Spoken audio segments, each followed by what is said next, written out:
Ako si Fusinyan, malapit ng mamatay. Sa bilangguan ng oasis, ang hangin at buhangin ay pumapasok sa mga siwang ng bintanang bakal. Kinakain ng mga buitre ang aking katawan.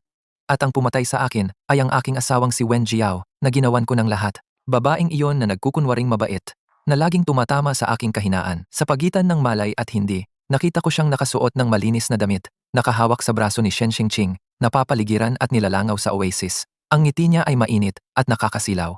At ako, may natitira na lang na kalahating hininga, naghihintay na mabulok sa hangin, at buhangin na ito. Bigla akong nagmulat ng mata. Basang-basa sa malamig na pawis. Tumingin ako pababa. May hawak akong 2 pass sa oasis. Ang aking buo na katawan ay may mga gasgas pa. Napa-istambay ako. Napagtanto ko, ako ay ipinanganak na muli. Bumalik ako sa araw ng pagkuha ng pass sa oasis, sa black market. Ang lahat ng trahedya ay hindi pa nagsisimula. Ang mga eksena ng nakaraang buhay ay mabilis na nag-flash. Noong araw na iyon, lahat ay nag-aagawan ng pass sa black market. 2 ang nakuha ko. Pumunta ako kay Wen Jiao na puno ng saya.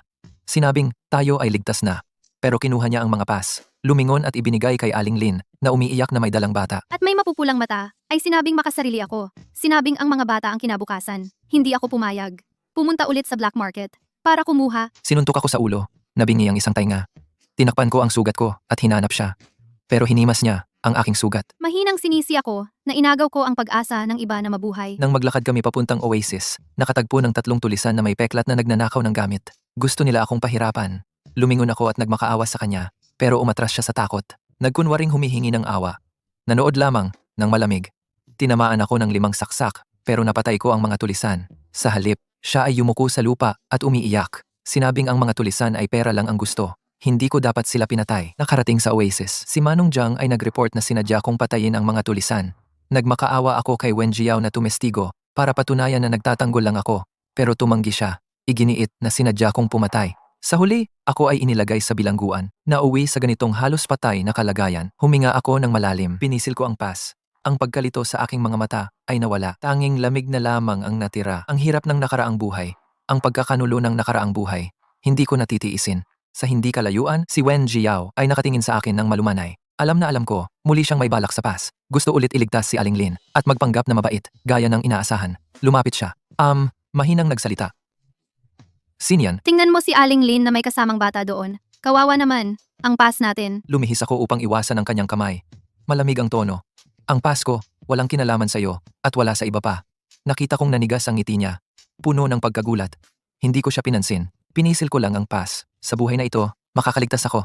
At gagawin ko si Wen Jiao, magbayad ng nararapat na halaga. Sa araw sa planetang disyerto, parang matutunaw ka.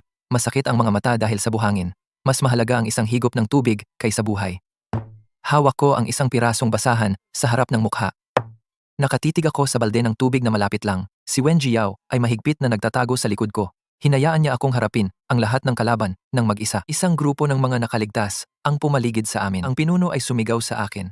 Habang winawasiwas ang isang patpat, maging matalino ka. Ibigay mo ang tubig. Wala akong sinabing walang kabuluhan. Dumampot ako ng bato sa tabi at sinalubong sila. Pumuntok ako sa mukha. Nagkaroon ng hiwa sa braso ko. Ang sakit ng mga butil ng buhangin na pumasok sa sugat. Hindi ako umatras kahit isang hakbang habang nag-aaway kami ng mahigpit. Biglang narinig ko ang iyak ni Wen Jiao sa likod. Sinian, tumigil ka na. Sumugod siya at hinila ang braso ko. Umaagos ang kanyang luha. Hindi ako uhaw. Totoo. Huwag ka nang masaktan, okay? Marami sila. Hindi natin sila kayang kalabanin. Pagkatapos, biglang may tumulak sa aking likod. Ang lakas ay biglaan at hindi inaasahan. Natisod ako at napahiga sa buhangin. Nagkaroon ng malaking sugat sa siko ko. Ang mainit na buhangin ay dumikit sa sugat. Sa sobrang sakit, napasinghap ako, sumandal ako sa buhangin at dahan-dahang tumayo. Lumingon ako sa kanya, umiiyak pa rin. Pula ang kanyang mga mata, pero kitang-kita ko ang isang bahid ng pagmamalaki sa kanyang mga mata. Ang galing niyang magpanggap, katulad ng dati niyang pagkatao. Ang leader ng mga hayop ay sumisigaw pa rin. Dumampot ako ng bato sa lupa. Pumuti ang aking mga buko sa pagkakahigpit. Ang titig ko ay sobrang lamig na parang makakapatay. Sa pagkakataong ito, hindi ko na siya poprotektahan. Wen Jiao, may utang ka sa akin. Utang mo sa akin ang buhay mo. Kukunin ko ng paunti-unti. Ang lahat ng utang mo, kasama ang interes. Unahin nating alisin ang mga hayop na ito. At pagkatapos, saka natin ayusin ang sa amin niya. Huminga ako ng malalim. Kunin muna natin ang tubig. Ang mahalaga ay patatagin ang sitwasyon. Ang nangungunang lalaki ay sumugod muli na may hawak na patpat. Umilag ako sa gilid. Pinato ko siya ng bato sa tuhod. Sumigaw siya at napaluhod sa buhangin. Nang makita ito ng iba, bigla silang nanghina. Hindi ko sila pinatay lahat. Sa panahon ng katapusan, walang madali. Lumapit ako at kinuha ang timba ng tubig. Bumalik ako at ibinigay ito sa dalawang tapat na nakaligtas. Sila ay sumama sa akin sa buong daan, mga taong hindi kailanman nagloko. Maghati-hati kayo sa pag-inom. Magtipid kayo! Ang iyak ni Wen Jiao sa likod ko ay biglang huminto. Sa aking paningin, nakita ko ang gulat at sama ng loob sa kanyang mukha. Biglang napalitan ito ng kahinaan. Lumapit siya, hila ng damit ko. Malambot pa rin ang kanyang boses. Sinyan, bakit mo ibinigay ang tubig sa kanila? Kailangan din natin ng tubig. Nasugatan pa ang braso mo. Bigla kong inalis ang kamay niya. Walang init ang tono ko. Kung gusto mong uminom, humanap ka sa sarili mo. Natumba siya nang alisin ko ang kamay. Lalo pang namula ang kanyang mata. Ngunit hindi na siya nagsalita. Hindi sinasadyang naalala ko ang nakaraang buhay. Bago ang katapusan, ako ay isang high-ranking official sa kumpanya. Siya ay isang intern sa ilalim ko. Malamya siya. Naaawa ako sa kanya. Lagi ko siyang inaalagaan. Kahit na pinapromote ko siya nang wala sa ayos. Dumating ang katapusan. Isinuko ko ang pagkakataong makatakas. Isinama ko siya sa pagtakas. Ibinigay ko sa kanya ang lahat ng pagkain at tubig. Kusang loob akong nagutom at nasugatan. Pero sa huli, ang kapalit ay ang kanyang pagtataksil at paninirang puri. Sa wakas, namatay ako sa bilangguan na walang labi. Naninikip ang dibdib ko. Hindi ito sakit, kundi pagkadismaya. Tumingin ako sa babae na nagpapakaawa. Lalong tumibay ang aking desisyon na maghiganti. Nagpahinga kami sa isang burol na walang hangin. Yung dalawang nakaligtas. Binigyan ako ng tubig. Hindi ako nahiya. Uminom ako ng 2 lagok. Medyo gumaan ang init sa lalamunan ko. Si Wen Jiao ay nakaupo malapit lang. Minsan ay sumulyap siya sa akin. May tampo at pagkadismaya sa kanyang mga mata. Pero hindi siya nangahas lumapit. Hangin na may buhangin, ang humihip. Pumapalo sa mukha ko, pumikit ako. Ang mga eksena sa nakaraang buhay na labis kong pinagsisihan. Malinaw na muling lumitaw sa aking harapan. Iyon ay 6 na buwan. Pagkatapos ng pagdating ng katapusan, nakahanap kami ng pansamantalang kampo. Hindi sinasadyang natuklasan ko na si Wen Jiao ay lihim na nakikipag-ugnayan sa mga kaaway. Hawak niya ang listahan ng mga supply ng aming kampo. Sa oras na yon, nanginginig ako sa galit. Hinarap ko siya Pero umiiyak siya ng husto. Sinabi niya na pinilit lang siya. dahil natatakot siyang masaktan ako, kaya napilitan siyang sumuko. Muli akong naawa sa kanyang mahina na itsura. Hindi ko siya masisi sa huli. Binalaan ko lang siya na huwag nang makipag-ugnayan sa mga kaaway. Sa pag-iisip ko ngayon, tanga talaga ako, walang lunas. Ang kanyang mga luha ay palaging kasangkapan upang dayain ako. Hindi nagtagal, sinalakay ng mga tulisan ng kampo, ninakaw lahat ng mga supply, at ilang mga nakaligtas ang malubhang na sugatan. Pagkatapos, si Wen Jiao. Sa harap ng lahat, pinagbintangan ako na ako ang nagsiwalat kung saan nakatago ang mga supply. Sinabi na nakikipagsabuatan ako sa mga kaaway para sa sarili kong kapakanan. Hindi pinapansin ang kaligtasan ng lahat. Wala akong depensa. Ang mga nakaligtas na dati kong pinrotektahan, isa-isa ay may pagkasuklam at galit na tingin sa akin. Walang gustong maniwala sa akin. Sa huli, sinalakay ng mga halimaw ang kampo. Si Wen Jiao, sa gitna ng gulo, ngumiti at lumapit sa akin. Bumulong sa tenga ko. Fu Xinyan, salamat sa pag-aalaga mo sa akin sa nakaraang 6 na buwan. Ang halaga mo sa akin, dito, na nagtatapos. Pagkatapos niyang sabihin iyon, bigla niya akong tinulak. Nawalan ako ng balanse. Nahulog ako sa gitna ng mga halimaw. Agad na kumalat ang matinding sakit sa buong katawan ko. Nakita ko siyang tumakbo palayo. Puno ng kawalan ng pag-asa at pagsisisi ang puso ko. Sa huli, malubha ang aking mga sugat.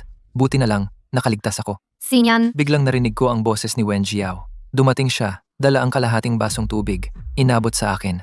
alam kong galit ka pa. Mali ako. Uminom ka ng tubig. Huwag mong pahirapan ang sarili mo. Nagmulat ako ng mata. Tiningnan ko ang tubig sa kanyang kamay. Malamig at matalim ang aking tingin. Itinaas ko ang kamay ko at tinapon ang baso. Lumayas ka. Nandidiri ako sa'yo. Nagulat siya sa ginawa ko. Biglang tumulo ang kanyang luha, pero kagatlabi lang siya. At umatras, nang may sama ng loob. Hindi nagtagal ang pahinga. Biglang nagbago ang kulay ng langit. Lumilipad ang dilaw na buhangin sa himpapawid. Lalong lumakas ang hangin. Sumisigaw, na para bang papatayin ka. Nanikip ang dibdib ko. Hindi maganda bagyo ng buhangin. Noong nakaraang buhay, sa oras na ito ang bagyo ng buhangin na pumatay ng 3 nakaligtas at ang natitira naming mga supply. Bilis, sumunod sa akin. Agad akong tumayo. Sumigaw ako sa mga nakaligtas sa tabi ko. Si Wen Jiao ay namutla sa takot. Biglang sumugod. Hinawakan ng mahigpit ang braso ko. Bed, ang boses ay may iyak. Sinien, natatakot ako. Dumating na ang bagyo ng buhangin. Mamamatay ba tayo? Huwag mo akong iwan. Malamig ang kanyang kamay. Sobrang sakit ng pagkakahawak sa braso ko. Ang kanyang mukha na takot. Mukhang kaawa-awa. Kung noong nakaraang buhay, tiyak na yakap-yakap ko siya. Aliwin siya. Gagawin ko ang lahat para protektahan siya. Ngunit ngayon, naiinis lang ako. Tahimik ko siyang itinulak. Malamig ang tono. Kung takot ka, sumunod ka. Huwag kang pabigat. Siya ay pasuray-suray na umatras. Nagulat ang kanyang mga mata. Marahil, hindi niya inaasahan na gagawin ko ito sa kanya. Hindi ko siya pinansin.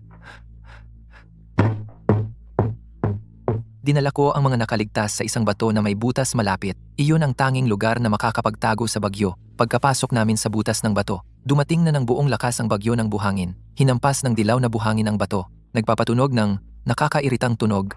Sa labas, wala kang makita. Lahat ay natatakot, hindi makahinga. Si Wen Jiao lang, palihim na tumitingin sa akin, paminsan-minsan, may bahid ng sama ng loob sa kanyang mga mata, ngunit mahusay niya itong itinago. Ang bagyo ng buhangin ay tumagal ng buong hapon, hanggang sa gumabi na payapa, dumilim na. Bumaba ng husto ang temperatura sa disyerto, malamig na hangin, parang kumakalabit ng buto. Lahat ay napagod at nakatulog. Sumandal ako sa bato, walang antok, lihim na nagpaplano ng susunod na landas. Hindi ito pang matagalan. Kailangang makahanap ng ligtas na pangmatagalang kampo. Naaalala ko sa nakaraang buhay. Pumunta sa kanluran. May isang nakatagong kampo ng bato. Mapanganib ang lugar. Madaling depensahan. Mahirap atakihin. At may konting tubig sa ilalim ng lupa. Sapat para sa ilan sa atin. Ngunit madalas, may mga halimaw doon. Talagang delikado. Kinabukasan ng umaga. Madaling araw pa lang. Ginising ko na ang lahat. Ipinahayag na magtutungo sa kanluran. Maghanap ng bagong kampo. Nagtiwala sa akin ang mga nakaligtas. Walang tutol. Si Wen Jiao lang. Nakasimangot. Bulong-bulong. Napakalayo ng kanluran. Kailangan pang tumawid sa lugar ng mga halimaw. Masyadong delikado. Hindi ko siya pinansin. Inayos ko ang mga gamit. At umalis. Nakasama. Ang lahat. Nauna ako. Sa paglalakad. May hawak akong makapal na patpat. Laging alerto sa paligid. Sa nakaraang buhay. Nakatagpo ako ng mababang antas na halimaw dito. Mabilis sila. Hindi masyadong agresibo. Pero marami. Madaling makagat kung hindi maingat. Mga 4 na oras kaming naglakad. Biglang may narinig na pag-ungol sa unahan. Agad akong tumigil. Sumigaw ako sa lahat. Mabilis yumuko. Huwag maingay. Mababang antas na halimaw. Agad na yumuko ang lahat. Hindi makahinga. Si Wen Jiao lang. Nanginginig sa takot. Sumiksik sa likod ng grupo. Maputla ang mukha. Ilang halimaw na maitim ang balahibo at parang lobo ang anyo ay lumapit. Mabagsik ang tingin. Nakatitig sa amin. Hinawakan ko ng mahigpit ang aking patpat. Mabigat na sabi. Huwag kayong matakot. Hindi sila masyadong agresibo. Sundan ang aking utos. Ang 2 sa kaliwa ay sumama sa akin. Para pigilan sila, ang 2 sa kanan ay dumaan sa likod. Tamaan ang kanilang kahinaan. Sumunod ang lahat sa aking utos. Sumugod ako. Hinampas ko ng patpat ang ulo ng isang halimaw. Sumigaw ito ng sakit. Lumingon at tatakbo sana. Sinipa ko ito sa tiyan. Nahulog ito. Sa lupa, nagpumiglas at tumigil. Nakita ng iba na natalo ang kasama. Nataranta sila, gustong tumakas, pero hinarang ng ibang nakaligtas. Sandali lang, at napalayas namin silang lahat. Nakahinga ng maluwag ang lahat. Nagpasalamat sila sa akin. Sa kanilang mga mata, nagkaroon ng paghanga. Sa sandaling iyon, si Wen Jiao ay lumabas mula sa likod. Mabilis na lumapit sa akin. Hinawakan ng braso ko. Nagmamadali ang tono. Sinian, okay ka lang? May sugat ka ba? Natakot ako kanina. Kanina, lagi kitang inaalala. Bigla kong inalis ang kamay niya. Malamig ang tono. Inilantad ko siya sa harap ng lahat. Nag-aalala sa akin? Noong lumitaw ang halimaw, nagtago ka sa likod ng grupo. Hindi ka man lang nagpakita. Ngayon na napalayas na ang halimaw. Ngayon ka pa nagpapanggap na nag-aalala. Wen Jiao, pwede bang bago naman? Palagi na lang ganyan. Hindi ka ba nagsasawa? Namula ang mukha niya. Tapos, naging maputla. Nahiya siya ng sobra. Napansin din ng mga nakaligtas. Ang tingin kay Wen Jiao, nagkaroon ng hinala. Matapos itaboy ang mga halimaw, naglakad pa kami ng 1 oras at sa wakas ay nakarating sa mabatong kampo na naaalala ko mula sa nakaraang buhay. Dito ay tulad ng naaalala ko, nakatago at ligtas. Ang paligid ay mga matataas na bato. Sa gitna ay may isang patag na bakanteng lupa. Sa sulok ay may isang bukal ng tubig sa ilalim ng lupa. Kahit maliit ang dami ng tubig, sapat naman para sa ilan sa atin. Lahat ay nasasabik, inilapag ang kanilang gamit, at nagsimulang maglinis ng kampo. Noon ako ay isang high executive ng kumpanya. May magandang kakayahan sa pagpaplano, kaya agad kong naitalaga ang mga gawain sa lahat. 2 tao ang naglinis ng bakanteng lupa, nagtayo ng simpleng tolda. 2 tao ang nagpapatibay ng bakod na bato, nagtayo ng depensa. At 2 tao sumama sa akin upang mangolekta ng mga tuyong sanga at bato, para mag-apoy at magluto, habang binabantayan ang pinagkukunan ng tubig. Lahat ay may kanya-kanyang trabaho at abala ng maayos. Si Wen Jiao lamang ang nakatayo sa gilid. Walang magawa, hindi tumutulong, hindi nagsasalita, at nakatitig sa akin ng may masamang tingin. Alam ko, siya ay dahil hindi na ako sumusunod sa kanya, hindi nasisiyahan sa puso, ngunit walang magawa. Pagkatapos ng isang hapon ng trabaho, ang kampo ay sa wakas, ay may anyo na. Ang simpleng tolda ay naitayo na, ang depensa ay napalakas na, ang mga tuyong sanga at bato ay nakolekta na, at ang apoy ay nagliyab na. Ang init ay nagpalayas ng lamig ng disyerto. Ibinahagi ko ang kaunting tuyong pagkain na nakolekta ko sa lahat. Lahat ay nakaupo sa paligid ng apoy, nagkwentuhan at nagtawanan. Ang kapaligiran ay naging mas magaan. Sa sandaling iyon, biglang lumuhod si Wen Jiao sa lupa at nagsimulang umiyak. Lalong lumakas ang iyak. Naakit ang atensyon ng lahat. Sinian, ayaw mo na ba sa akin? Nayayamot ka na ba sa akin? Siya ay umiiyak habang nakatingin sa akin. Dati hindi ka ganito. Dati inaalagaan mo ako ng mabuti. Iniisip mo lagi ako. Ngunit ngayon, napakalamig mo sa akin at pinahiya mo pa ako sa publiko. Siya ay umiiyak habang sinasabi ang kanyang awa at sadyang binanggit ang dating kong pag-aalaga sa kanya.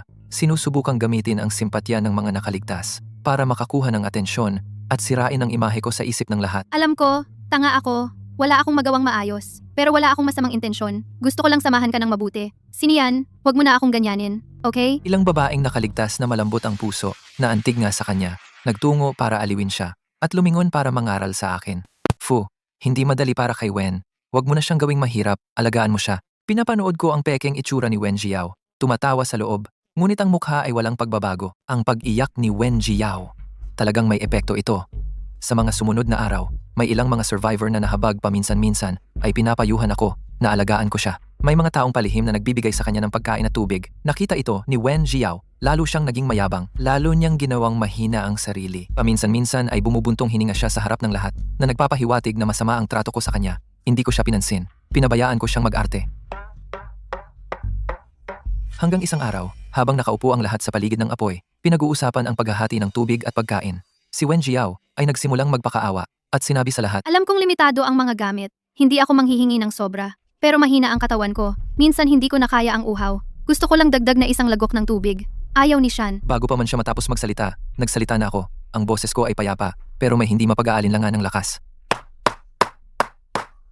Isang dagdag na lagok ng tubig, Wen Jiao. Nakalimutan mo ba ang nakaraang buhay noong nakakita tayo ng isang timba ng tubig habang hindi ako nakatingin? Palihim mong ininom ang kalahati nito at ibinuhos ang natira sa buhangin. Sinabi mong hindi ka nauuhaw. Tapos, nagreklamo ka sa mga kalaban na sinasabing pinagkakaitan kita ng tubig.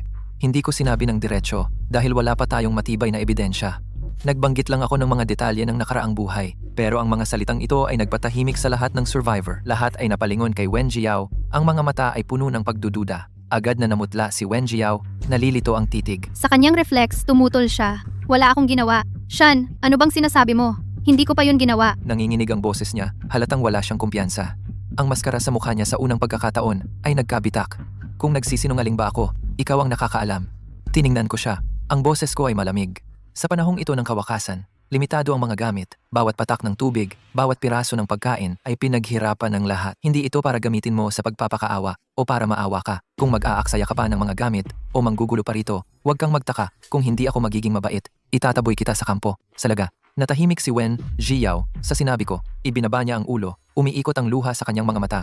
Ngunit hindi na siya nangahas, umiyak. Hindi na rin siya tumutol. Ang mga survivor na dati ay nahabag at nagpayo sa akin ay tumahimik din. Ang tingin nila kay Wen Jiao ay may halong pag-iingat at pandidiri. Bagamat mababait sila, hindi naman sila tanga. Nakikita nila na si Wen Jiao ay hindi kasing mahina at inosente gaya ng itsura niya. Alam ko, simula pa lang ito, unti-unti kong sisirain ang kanyang maskara para makita ng lahat ang kanyang tunay na pagkatao. Gagawin ko siyang isang taong pinabayaan ng lahat. Lumipas ang araw-araw. Unti-unting bumubuti ang buhay sa kampo. Ngunit lalong nagiging mahigpit ang supply ng tubig. Bumaba ang dami ng tubig mula sa bukal sa ilalim ng lupa. Bawat isa sa amin ay isang subo lang ng tubig bawat araw. Sapat lang para mabuhay. Kung magpapatuloy ito, sa loob ng ilang araw, malalagay tayo sa krisis sa kakulangan ng tubig. Tinipon ko ang lahat para sa pulong. Sinabi ko ang aking ideya. Ngayon, lalong nagiging mahigpit ang supply ng tubig. Kailangan nating mahanap agad ang bagong pinagkukunan ng tubig. Sa nakaraang buhay, naaalala ko, pumunta sa timog, may isang abandonadong supply depot. Dati itong supply point ng militar. Marahil, may nakaimbak na tubig doon. Balak kong manguna sa ilang kabataang lalaki at bukas ng umaga ay aalis na tayo. Pupunta sa supply depot para maghanap ng tubig. Ang mga natitira, mananatili sa kampo, bantayan ang kampo, at palakasin ang mga depensa. Lahat ay sumang-ayon. Kusang loob na nag-sign up ang marami. Gustong sumama sa akin. Sa sandaling iyon, biglang nagsalita si Wen Jiao. Ang tono ay puno ng pag-aalala. Sinian, gusto ko ring sumama sa iyo. Napakalayo ng timog. Maraming hindi alam na panganib. Nag-aalala ako sa iyo. Gusto kitang samahan. Kahit hindi ako masyadong makatulong, makakasama kita at aalagaan ka. Tumingin ako sa kanya at natawa ng malamig sa loob. Sumama sa akin? Alagaan ako? Ano ang plano niya? Mas alam ko kaysa kanino man. Gusto niya sumama sa amin sa supply depot para samantalahin ang pagkakataon at lihim na makipagsabwatan sa mga kaaway para agawin ang tubig na makikita namin. O, pakapatayin ako sa daan. Ulitin ang trahedya ng nakaraang buhay. Sa nakaraang buhay, dinala ko siya para maghanap ng supplies. Lihim siyang nakipag-ugnayan sa mga kaaway na naging dahilan ng aming ambus. Ninakaw ang mga supplies. At ilang nakaligtas ang namatay ng malupit. At siya, sumama sa mga kaaway. Bago umalis, hindi niya nakalimutang akusahan ako ng pagtataksil. Hindi ko ipinakita ang nararamdaman ko. Sa mahinahong tono, tinanggihan ko siya. Hindi na. Mapanganib ang daan. Mahina ang katawan mo. Kung sasama ka, pabigat lang sa amin. Manatili ka sa kampo. Mas ligtas doon. Agad na nagdilim ang mukha ni Wen Jiao. Isang sandali ng puot ang kumislap sa kanyang mga mata. Ngunit mabilis niyang itinago ito. Nagpanggap siyang nasaktan. Sinian, kaya ko talagang alagaan ang sarili ko. Hindi ako magiging pabigat. Hayaan mo akong sumama sa iyo. Sinabi ko na, hindi. Matatag ang tono ko. Walang puwang para makipag-usap. Manatili ka sa kampo. Maging maayos ka. Huwag kang magdulot ng gulo. Kung hindi, kapag bumalik ako, papaalisin kita sa kampo. Nakita niya ang malamig kong tingin. Alam niyang seryoso ako. Hindi na siya nangahas na ipilit. Kinagat na lang ang kanyang labi. Ibinaba ang ulo. Pumayag siya ng may hinanakit. Nararamdaman ko, lalong lumalalim ang kanyang galit. Pero wala akong pakialam. Basta't malantad ang kanyang plano at hindi magtagumpay ang kanyang pakana. Gaano man ako kamuhian, wala rin siyang magagawa. Nang gabing iyon, pumili ako ng 4 na malalakas at matatalinong nakaligtas. Sumama sila sa akin sa supply station. Nag-empake kami ng kaunti, nagdala ng maraming patpat at bato, at konting pagkain at tubig. Nagkasundo kami na aalis. Bago sumikat ang araw, gabi na, tulog na ang lahat. Tahimik akong tumayo, pumunta sa sulok ng kampo, sumandal sa bato, nagmasid ng mabuti sa paligid. Alam ko na hindi titigil si Wen Jiao. Tiyak na makikipag-ugnayan siya sa mga kaaway. Sasabihin ang lokasyon ng supply station, pati ang bilang namin at mga gamit. Sabay nilang kukunin ang tubig. Tulad ng inaasahan, ilang sandali pa, may nakita akong maliit na anino na palihim na lumabas ng kampo, tungo sa malalim na disyerto. Si Wen Jiao iyon. Nakabalot siya sa lumang jacket. Nakayuko, nagmamadali. Minsan ay lumilingon sa kampo. Natatakot na may makakita. Hindi ko siya sinundan agad. Tahimik kong pinanood ang kanyang likuran. Hanggang sa mawala siya sa buhangin. Inaasahan ko na gagawin niya ito. Kaya naghanda ako ng maaga. Ginising ko ang 4 na kasama. Mahinang ikinuwento ang tungkol kay Wen Jiao. At ang aking plano, mauuna tayong umalis. Liligid sa likod ng supply station. At doon mag-aabang. Ang mga kaaway na kausap ni Wen Jiao ay tiyak na naghihintay sa atin malapit doon. Sa oras na iyon, samantalahin natin ang pagkakataon, salakayin sila mula sa harap at likod, tiyak na mapapaatras sila. Makukuha rin natin ang kanilang mga gamit at ebidensya ng pagtataksil ni Wen Jiao. Tumango ang 4 na nakaligtas, lubos silang nagtiwala sa akin. Agad akong sinundan, inimpake ang mga gamit, palihim na umalis ng kampo, at nauna nang umalis, mabilis kaming naglakad. Sa daan, lagi kaming alerto, iniwasan ang mga lugar na may halimaw patungo sa supply station. Mga 6 na oras ang nilakad namin. Sa wakas, nakarating kami malapit sa supply station. Isang abandonadong bahay ang supply station, puno ng damo sa paligid at buhangin. Mukhang matagal nang inabandona. Ayon sa plano, dinala ko ang lahat sa likod ng station. Nakahanap ng nakatagong burol. Doon kami nagtago. Nakayuko sa likod ng burol, huminga ng tahimik. Nagmamasid ng mabuti sa paligid ng station. Alam ko na darating ang mga kaaway. At sasama si Wen Jiao sa kanila o manonood sa malayo. Sumikat na ang araw, mainit ang buhangin. Nakayuko kami sa likod ng burol, pawis na pawis, ngunit hindi makagalaw. Mahigpit kong hinawakan ang patpat, malamig ang tingin. Sa isip ko, Wen Jiao, ang iyong katapusan ay malapit na. Ngayon, ikaw at ang iyong mga kasabwat ay magbabayad. Nag-ambush kami sa likod ng burol ng halos 1 oras. Tapos nakarinig kami ng mga yabag mula sa malayo. Isang grupo ng mga taong basag ang damit at may hawak na armas. Papunta sila sa direksyon ng supply station. Mga 10 silang tao, bawat isa ay mukhang pagbabanta. Sila ang mga rebelde na konektado kay Wen Jiao. Nakarating sila sa pintuan ng supply station. Tumigil sila sa paglalakad.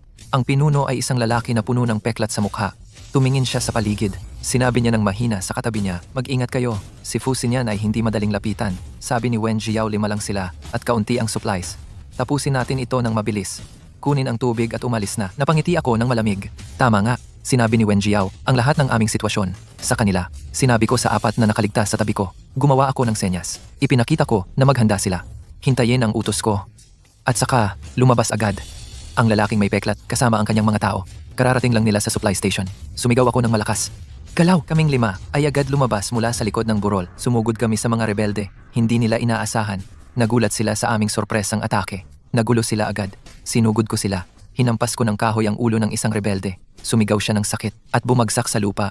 Ang ibang nakaligtas ay hindi nagpatalo. Ipinagwagayway nila ang kanilang mga kahoy at bato at nakipaglaban ng puspusan sa mga rebelde.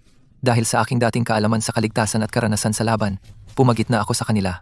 Bawat tama ko ay eksakto sa mahina nilang parte. Mabilis. Natumba ko ang ilan sa kanila nang makita iyon ng lalaking may peklat. Sumigaw siya ng galit. Ipinagwagayway niya ang kanyang itak. Tumakbo siya palapit sa akin. Fusien, pinagtataksilan mo kami. Umilag ako sa kanyang itak. Pinaghampas ko siya ng stick sa tuhod. Napaluhod siya sa lupa. Sinipa ko siya sa dibdib. Dumura siya ng dugo. At hindi na siya nakatayo. Ang mga natitirang rebelde, nang makita nilang natalo ang pinuno, nagpanik sila. Gusto nilang tumakas, pero naharang namin sila. Ilang sandali lang, natalo namin silang lahat. At may ilan kaming nahuli na buhay. Sa katawan ng lalaking may peklat, nahanap ko ang isang sulat. Ito ay isinulat ni Wen Jiao para sa kanila. Nakasulat doon ang bilang ng aming grupo, ang aming mga supply, at ang lokasyon ng aming supply station. Nagkasundo silang magkita dito upang agawin ang pinagkukunan ng tubig. At nagkasundo pa sila pagkatapos ng gawain. Napatayin ako. Ito ang matibay na ebidensya na nakikipagsabwatan si Wen Jiao sa mga kaaway. Nag-impake kami ng aming mga gamit, dala ang mga nasamsam na supply at sulat. Naglakad kami patungo sa kampo. Pagbalik sa kampo, naghihintay na si Wen Jiao sa pintuan. Nang makita niya kaming bumalik, may kaba sa kanyang mukha. Pero mabilis siyang nagpanggap na kalmado. Mabilis siyang lumapit. May pagmamadali sa kanyang boses. Shen, bumalik kayo. Kumusta? Nakahanap ba kayo ng tubig? May nakatagpo ba kayong panganib sa daan? Yung mga rebelde, lumilitaw ba sila? Tiningnan ko siyang nagpapanggap na kalmado at ngumisi ako ng malamig. Itinaas ko ang sulat at malamig kong sinabi, "Ano sa tingin mo, Wen Jiao, yung sulat mo sa mga rebelde? Nahanap ko. Akala mo ang iyong pakana ay magtatagumpay." Nakikita ang pagkataranta ni Wen Jiao. Hindi na ako nagsalita pa. Tinupi ko ang sulat at isiniksik sa dibdib ko. Tumalig ako pumasok sa kampo. Gusto lang siya manatiling buhay para makita kung ano ang kanyang mga laro. Kulang pa ang ebidensya. Isang sulat lang ito. Hindi sapat para lubos siyang mapahiya. Maghihintay ako hanggang makita.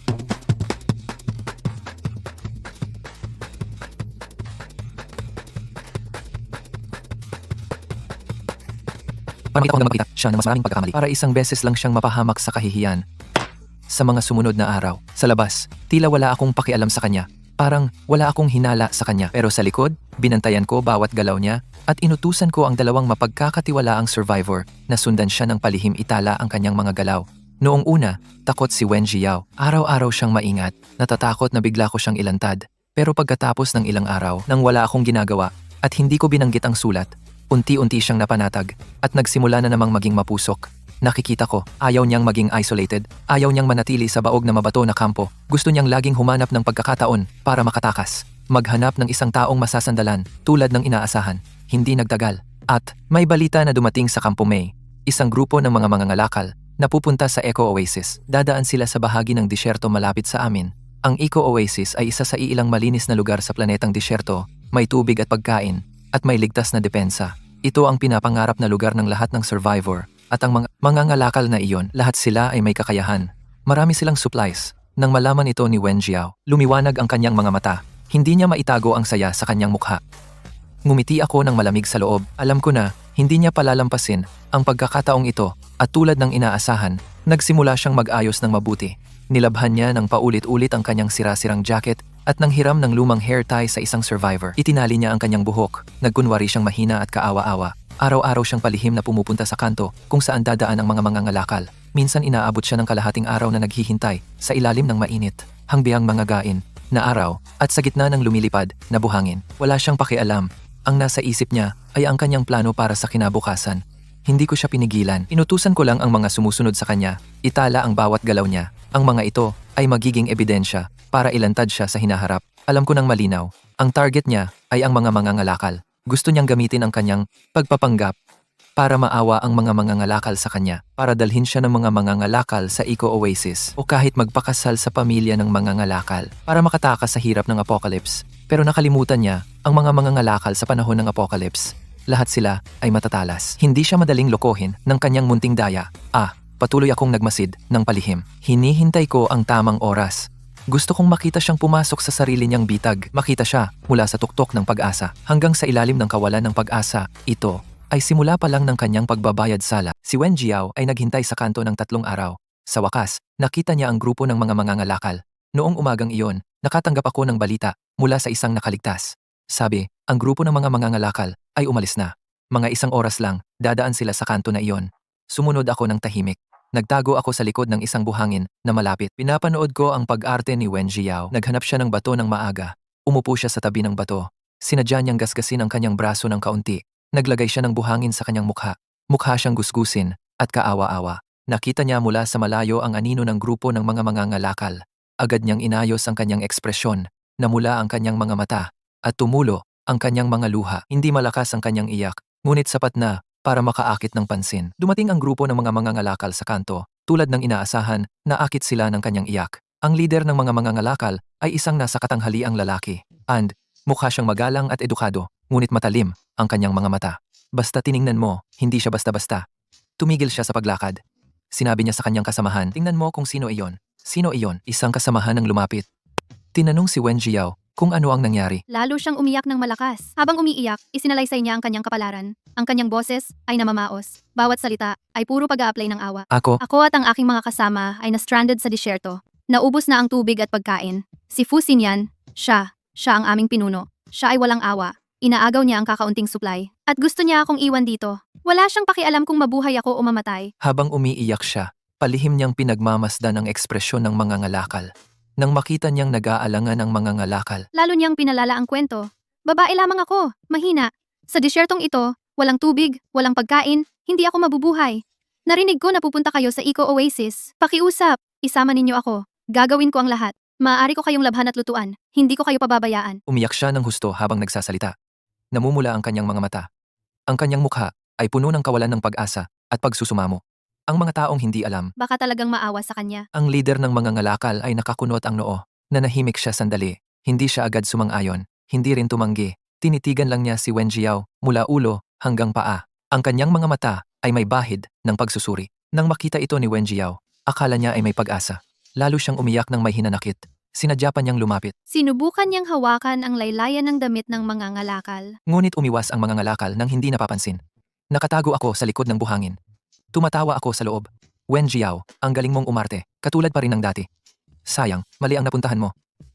Alam ko, siguradong nagdududa ang leader ng mga ngalakal. Sa panahon ng katapusan, ang isang mahinang babaeng nag-iisa sa kanto ng disyerto ay hindi normal. At, ang kanyang mga salita, hindi ako nagmadaling lumabas. Tahimik lang akong nanood. Naghintay ako na ang mga ngalakal mismo ang maglantad ng kanyang pagkukunwari. Ang nangungunang negosyante ay hindi agad naniwala kay Wen Jiao. Inalo niya si Wen Jiao ng ilang salita. Pinapunta niya ang mga tauhan para dalhin siya sa tabi ng grupo para magpahinga. Sabi niya sa bibig, pag-iisipan ko. Ngunit lihim siyang nagpadala ng 2 tauhan patungo sa aming kampo sa bato upang kumpirmahin ang sinabi ni Wen Jiao. Mabilis na nakarating ang mga tauhan sa kampo. Natagpuan nila kami. Inaasahan ko nang magve-verify ang negosyante, kaya't nauna akong nakipag-usap sa mga nakaligtas. Sinabi nila ang totoo tungkol sa ginawa ni Wen Jiao. Ang mga nakaligtas mismo ay galit kay Wen Jiao nang malaman na darating ang negosyante para mag-verify.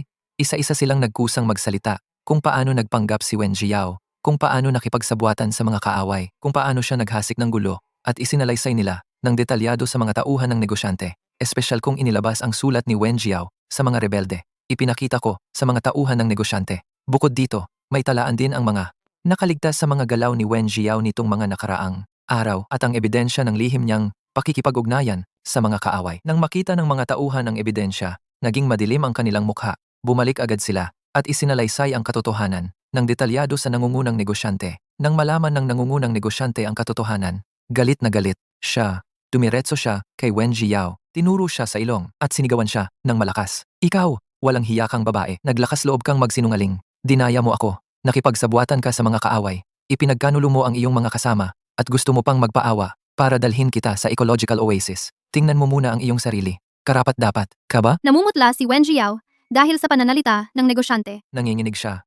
Nalilito ang kanyang mga mata. Tumutol siya ng hindi sinasadya. Hindi. Huwag kang maniwala sa kanilang mga kasinungalingan. Si Fu Xinyan, siya ang nag-set up sa akin. Siya ang nag-utos sa kanila na sabihin iyon. Nanginginig ang kanyang boses. Walang kumpiyansa. Habang nagpapaliwanag, lalo siyang mukhang nagkasala. Nakaset up sa'yo?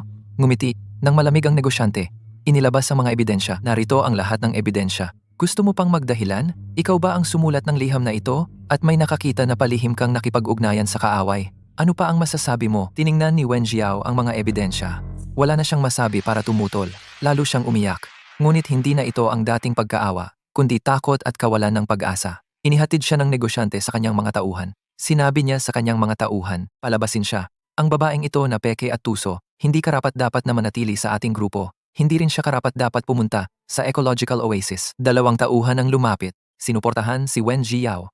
Itinapon nila siya sa buhangin, sa tabi ng daan. Nakaupo si Wen Jiao sa buhangin, habang pinapanood ang grupo ng negosyante, napapalayo. Wala na siyang kulay sa mukha. Nawala ang kanyang dignidad, nakakahiya. Sumunod ako sa kanya ng tahimik.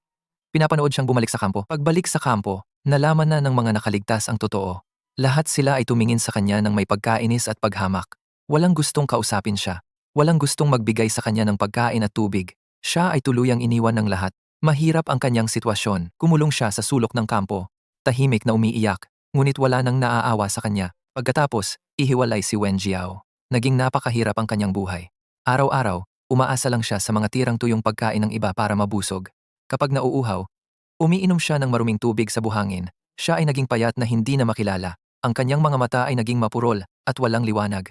Ngunit kahit na ganun, ang kalkulasyon sa kanyang mga mata ay hindi kailanman nawala. Pagkalipas ng ilang araw, ang underground spring ng kampo ay tuluyang natuyo. Ang pinagkukunan ng tubig ay tuluyang naubos. Tayo ay nahulog sa isang hindi pa naganap na krisis. Walang tubig. Hindi tayo tatagal ng ilang araw, kahit marami pang. Tuyong pagkain ay walang silbi. Tinawag ko ang lahat. Para sa isang pulong. Nagdesisyon agad. Ngayong naubos na ang tubig, hindi na tayo maaaring manatili dito. Natatandaan ko na patungo sa silangan, may isang abandonadong water station. Dati itong isang desert outpost. Malamang may nakaimbak na tubig doon. Umalis na. Tayo, ngayon, tungo sa abandonadong water station. Walang tumutol. Ang lahat, agad na nag-impake ng mga gamit, handa nang umalis. Si Wen Jiao ay walang mapuntahan.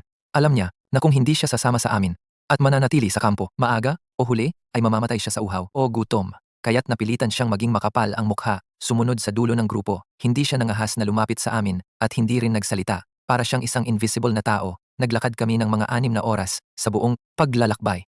Lahat ay tuyo ang bibig at dila. Walang lakas ang katawan. Tanging ang kaunting tuyong pagkain ang nagtutulak sa amin. Sa sandaling iyon, biglang lumabas ang isang grupo ng mga desert bandido. Sa harap, may mga mahigit 10 tao.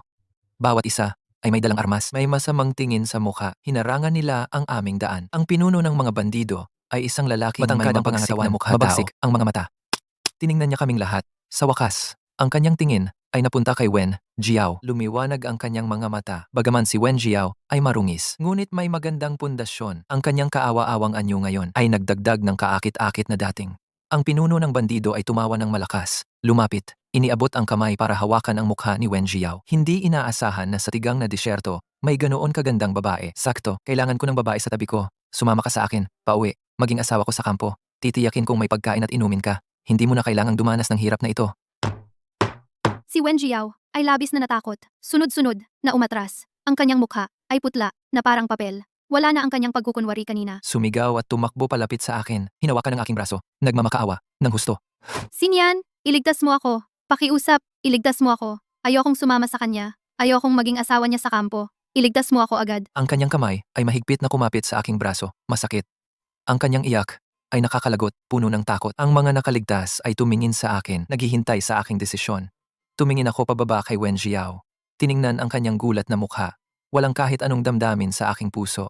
Tanging walang katapusang kawalan ng pakialam at panunuya. Bigla kong iwinasiwasi ang kamay ni Wen Jiao. Malamig ang tono. Binigkas ko ng isa-isa sa kanya. Ililigtas ka? Wen Jiao, ito ang landas na pinili mo para sa sarili mo. Bakit mo ko hihilinging iligtas ka? Ang aking mga salita, parang isang malamig na matalim na kutsilyo. Matinding tumusok sa puso ni Wen Jiao. Napatigil siya. Ang takot sa kanyang mukha ay napalitan ng pagkabigla at pagkatapos ay nilamon ng kawalan ng pag-asa. Tiningnan niya ang malamig kong mga mata. Alam niyang hindi ko talaga siya ililigtas. Talagang nagpanik siya. Nakita ito ng pinuno ng mga tulisan. Tumawa siya ng malakas. Lumapit siya. Bigla niyang hinawakan ang pulso ni Wen Jiao at malapit na siyang hilahin palayo. Ano? Walang magliligtas sa'yo, di ba? Mas mabuti pang sumunod ka na lang sa akin. Kung hindi, papatayin kita. Si Wen Jiao ay nanginginig sa takot. Tuloy-tuloy ang pagluha niya.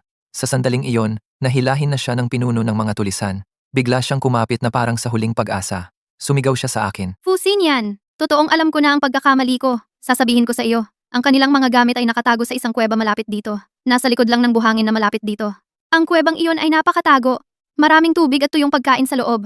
At mga armas! Sasabihin ko sa iyo, ililigtas mo ako. Sasabihin ko sa iyo ang lokasyon ng kuweba. Sabay nating kunin ang kanilang mga gamit. Ang kanyang mga salita, ang lahat ay napatigil. Walang nag-akala, si Wen Jiao ay napaka-selfish pala. Para iligtas ang kanyang sariling buhay. Hindi nagdalawang isip na ipagkanulo ang mga tulisan, ang pinagtataguan at mga gamit ng mga tulisan. Sinabi niya lahat. Nagbago ang mukha ng pinuno ng mga tulisan. Sumigaw siya sa galit. Ikaw na masamang babae. Paano mo ako ipinagkanulo? Sabay sabi. Itinaas niya ang kutsilyo na hawak niya. Gusto niyang patayin si Wen Jiao. Nanlamig ang aking mga mata. Kinuha ko ang aking kahoy na pamalo. Bigla akong sumugod, isang suntok ng pamalo sa pulso ng pinuno ng mga tulisan. Nahulog ang kutsilyo niya sa lupa. Sumigaw siya sa sakit. Nakita ito ng iba pang mga tulisan. Agad silang sumugod. Sumigaw ako sa mga nakaligtas. Sige, laban. Ang kanilang mga gamit ay nasa kuweba sa unahan. Unahin nating tapusin sila. At pagkatapos ay kunin ang mga gamit. Agad na naintindihan ng mga nakaligtas. Kinuha nila ang kanilang mga sandata at nakipaglaban ng matindi sa mga tulisan. Si Wen Jiao ay sumilong sa likod ng karamihan. Nakayuko sa buhangin. Nanginginig. Hindi na nangahas magsalita. Habang nakikipaglaban ang mga nakaligtas sa mga tulisan, sabay tingin kay Wen Jiao na may paghamak at pagkasuklam. Pagkatapos ng insidenteng ito, nakita ng lahat ang kanyang pagiging makasarili. Nakita nila na para mabuhay, kaya niyang gawin ang lahat. Simula noon, mas lalo siyang iniwasan ng lahat. Walang gustong makipag-usap sa kanya. Gamit ang impormasyong ibinigay ni Wen Jiao, mabilis naming nalutas ang mga magnanakaw. Pagkatapos, pumunta kami sa nakatagong kuwebang iyon. Totoo nga, sa loob ng kuweba ay nakakita kami ng maraming supply at tubig. Ilang balde na puno ng tubig. Pati na rin ang maraming tuyong pagkain, gamot at armas. Sapat na para sa aming lahat sa mahabang panahon. Lahat ay nasasabik. Nagumpisa silang magbuhat ng mga supply. Sa kanilang mga titig sa akin, may dagdag na paghanga at paniniwala. Pagkatapos ng pangyayaring ito, mas lalo akong kinilala bilang pinuno. At lalo nilang naunawaan na sa pagsunod sa akin lang, sila'y mabubuhay sa malupit na katapusan ng mundo. Nang makita ni Wen Jiao na nakuha namin ang maraming supply, dahan-dahan siyang bumangon mula sa buhangin. Walang hiya, lumapit siya sa akin. Ngumiti siya ng pabibo. Ang boses niya ay mapagpakumbaba. Sinian, alam kong mali ako. Hindi na ako mangahas na gawin ito muli. Susunod ako sa iyo ng maayos mula ngayon. Hindi na ako maglalaro ng mga laro. Patawarin mo na ako. Bigyan mo ako ng isa pang pagkakataon, okay? Maaari ko kayong tulungan sa paglalaba at pagluluto. Bantayan ang mga supply. Hindi ko kayo pababayaan. Tiningnan ko siya na nagpapakabibo. Sa loob ko, napangiti ako ng malamig. Walang init ang boses ko. Patawarin ka, Wen Jiao? Sa tingin mo ba, karapat dapat ka? Ipinagkanulo mo ang mga kasamahan, nakipagsabuatan sa kaaway, makasarili. Marami kang ginawang masasamang bagay. Ngayon, isang salitang nagtanto ako ay magpapatawad sa'yo? Imposible. Tinanggihan ko siya ng walang awa. Bumalik ako at inayos ang mga nakaligtas na magbuhat ng mga supply. Hindi ko na siya pinansin. Ang ngiti ni Wen Jiao ay biglang nanigas. May kislap ng sama ng loob at galit sa kanyang mga mata. Ngunit wala siyang magagawa. Tumayo na lang siya sa tabi. Pinapanood kaming nagbubuhat. Ang kanyang tingin ay malamig. Alam ko, hindi siya basta-basta susuko. Ayaw niyang mailang mag-isa. Ayaw niyang patuloy na magdusa. Totoo nga, sa loob ng ilang araw, narinig ko si Wen Jiao na palihim na nagtatanong sa isang nakaligtas. Nalaman na si Shen Xingxi, ang anak ng may-ari ng Eco Oasis, ay dadaan sa dating abandonadong istasyon ng supply. Papunta sa Eco Oasis, si Shen Xingxi ay galing sa mayamang pamilya. Siya ang nag-iisang anak ng may-ari ng Eco Oasis. Marami siyang kapangyarihan, marami siyang mga bantay, sapat ang mga supply, at sinasabing mabait siya, madaling maawa. Pagkatapos malaman ni Wen Jiao ang balitang ito, muling nagliwanag ang pag-asa sa kanyang mga mata. Nakita ko, nagsimula na naman siyang magplano. Ang kanyang target ay si Shen Xingxi. Nais niyang puntiryahin si Shen Xingxi sa pamamagitan ng kanyang pagkukunwari upang makuha ang kanyang simpatiya, magpakasal sa mayamang pamilya ng Oasis. Sa gayon ay makatakas sa paghihirap ng katapusan ng mundo, mabuhay ng marangya. Inakala niya na si Shen Xingxi ay hindi tulad ng ibang negosyante. Akala niya ang kanyang pagkukunwari ay madaling lokohin si Shen Xingxi. Pinanood ko siyang palihim na nag-impake. Nagpaplanong pumunta ng maaga sa abandonadong istasyon. Sa loob ko, napangiti ako ng malamig. Wen Jiao, talagang hindi ka nagbabago. Dahil gusto mo pang maglaro, sasamahan kita hanggang dulo. Sa buhay na ito, hindi lang sisirain ko ang pangarap mong magpakasal sa mayamang pamilya, kundi magbabayad ka ng mas malaking halaga. Inayos ni Wen Jiao ang kanyang mga gamit. Samantala, sa hating gabi palihim na umalis sa kampo, pumunta sa abandonadong supply station. Akala niya, walang nakakaalam. Pero hindi niya alam na bawat kilos niya ay nasa ilalim ng aking kontrol. Pagkaalis niya sa kampo, agad akong nagtipon ng ilang maaasahang survivors. Ipinaliwanag ko sa kanila ang sitwasyon. Si Wen Jiao ay pumunta sa abandonadong supply station. Ang target niya ay si Shen Xingxi. Gusto niyang gamitin ang pagpapanggap para ihatid siya ni Shen Xingxi sa ecological oasis, makapag-asawa ng mayaman. Tiningnan ko ang lahat at seryosong sinabi, bala kong sundan ang kanyang plano. Palihim siyang susundan papunta sa abandonadong supply station. Samantala, nakipag-ugnayan na ako sa mga tauhan sa loob ng ecological oasis. Pinapakumpirma ko ang pagkakakilanlan at itinerary ni Shen Xingxi. At saka, kailangan ninyong ayusin lahat ng ebidensya ng nakaraang krimen ni Wen Jiao. Ang kanyang mga liham sa mga kaaway, ang kanyang testimonya na nagbenta sa mga holdapper at ang ebidensya ng kanyang pagpapanggap at panloloko sa iba. Ayusin lahat.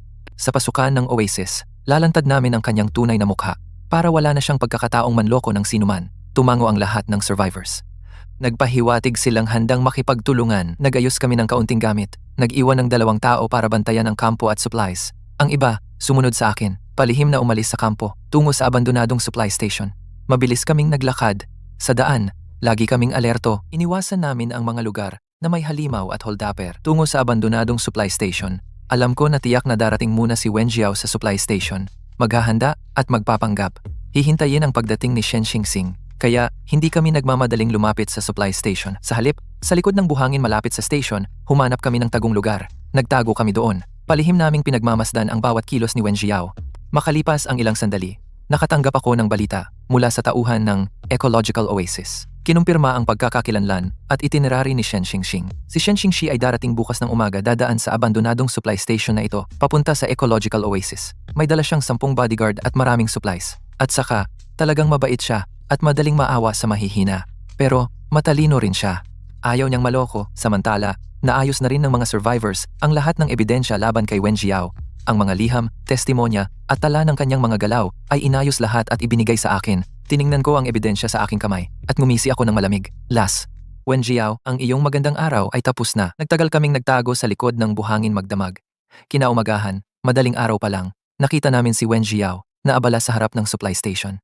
Nagpanggap siyang matatag at mabait. Kusang tumulong sa mga survivors na nagpapahinga sa station. Nagbigay ng pagkain at tubig. Naglinis din ng supply station. Mukhang masigasig at mabait. Pinanood ko ang kanyang pagganap at napangiti ako ng mapanlait. Ang palabas ay magsisimula na. Si Wen Jiao ay nagpanggap ng husto sa harap ng supply station. Sandali siyang tumulong sa matanda sa pag-ayos ng bagahe. Sandali naman siyang nagpakain sa bata. Laging may malambot na ngiti sa kanyang mukha. Mukha siyang matatag at mabait na nakaligtas. Ang ilang mga nakaligtas sa paligid talaga namang nalinlang ng kanyang pagkukunwari. Sunod-sunod silang nagpasalamat sa kanya. Pinuri siya na mabait at magaling. Si Wen Jiao ay ngumingiti at sumasagot sa lahat. At paminsan-minsan ay sumisilip sa direksyon kung saan darating si Shen Xingxing. May pag-asa at kaba sa kanyang mga mata. Alam niya, malapit nang dumating si Shen Xingxi. Kailangan niyang samantalahin ang pagkakataong ito upang ipakita ang kanyang pinakamagandang bahagi kay Shen Xingxi para makuha ang simpatiya ni Shen Xingxi. Makalipas ang halos 1 oras. May narinig na yabag ng kabayo mula sa malayo. Isang grupo ang naglalakad patungo sa supply station. Ang nangunguna ay isang binata. May magandang mukha at magalang na tindig. Napapalibutan siya ng 10 malalaking bodyguard. Bawat isa ay may dalang sandata. Sa likuran ay may ilang karwaheng hinihila ng kabayo, puno ng mga supply. Iyon ay si Shen Xingxi. Nang makita ni Wen Jiao si Shen Xingxing, lumiwanag ang kanyang mga mata. Agad niyang inayos ang ekspresyon ng kanyang mukha. Nagpakita ng malambot at bahagyang mahiyain ng ngiti. Sa oras na iyon, nakita niya sa pintuan ng supply station. May isang batang hindi sinasadyang natumba sa mabuhanging lupa at umiyak ng malakas. Napaisip si Wen Jiao. Agad siyang sumugod. Sa sandaling mahulog ang bata. Sadyang sumuong siya. Nagkunwaring para iligtas ang bata. Siya mismo ang napahiga sa mabuhanging lupa. Nasugatan ang kanyang braso at tuhod. Dumugo ito. Hindi siya agad bumangon. Sa halip ay iniahon muna ang bata. Dahan-dahang pinagpag ang buhangin sa bata. At mahinahong inalo. Bata, Huwag kang umiyak. Ayos na. ayos lang si tita. Ang boses niya ay malambot. Puno ng pag-aalala ang kanyang mga mata. May bahid ng sakit sa kanyang mukha. Mukha siyang mabait at matatag. Ang grupo ni Shen Xingxi ay dumating sa pintuan ng supply station at nakita nila ang eksenang ito. Nakunot ang noo ni Shen Xingxing. Agad siyang bumaba mula sa kabayo. Mabilis siyang lumapit. At nagtanong kay Wen Jiao nang may pag-aalala. Kumusta ka? May problema ba? Gusto mo bang ipagamot ang sugat mo sa doktor ko? Tumingala si Wen Jiao. Nakita si Shen Xingxing. Namula ang kanyang mga mata at tumulo ang kanyang mga luha. Pero pinipigilan niyang umiyak ng malakas. Umiling siya. Ang kanyang tono ay malambing ngunit matatag. Ayos lang ako. Ginoo. Salamat sa pag-aalala. Bahagyang sugat lang sa balat. Hindi naman seryoso. Basta okay lang ang bata. Tiningnan ni Shen Xingxi ang mga sugat sa kanyang braso at tuhod at tiningnan din ang kanyang malambing at matatag na anyo. Bigla siyang nakaramdam ng awa at bumuti ang kanyang impresyon sa kanya. Napakabuti mo. Para iligtas ang isang hindi kilalang bata, handa kang saktan ang sarili mo. Habang nagsasalita si Shen Xingqi, pinatawag niya ang doktor sa tabi niya upang gamutin ang sugat ni Wen Jiao. Natuwa si Wen Jiao sa kanyang sarili, ngunit nagpanggap siyang mahiyain at nagpapasalamat. Nagpasalamat kay Shen Xingxi. Maraming salamat, Ginoo. Mabait talaga kayo, Ginoo. Habang ginagamot ng doktor ang sugat, nagsimula na namang umiyak si Wen Jiao na parang perlas sa ulan. Ikinuwento ang kanyang malungkot na karanasan. Nagsinungaling na iniwan siya ng kanyang mga kasama. Mag-isa siyang gumagala sa disyerto. Nakaranas ng maraming paghihirap. Ngunit patuloy pa rin siyang tumutulong sa iba. Gusto lang daw niya ng isang ligtas na lugar. Sabihin pa niyang wala siyang ibang hinihiling. Gusto lang niyang tumulong sa mga tao sa paligid. Pinagmamasdan ko siya mula sa dilim. Nakaramdam ako ng pagkadiri. Ang pag-arte ng babaeng ito talagang gumagaling. Mukhang matalino si Shen Xingqi, pero naloko pa rin siya nito. Palagi siyang inaalo, ang kanyang mga mata kapag tumitingin sa kanya.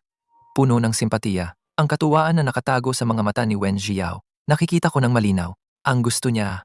Ito ang epektong gusto niya. Tila talagang naloko si Shen Xingxi ni Wen Jiao. Hindi nagtagal ay nagsalita siya. Sinabing isasama si Wen Jiao sa ecological oasis. Agad nagpanggap si Wen Jiao na labis na nagpapasalamat.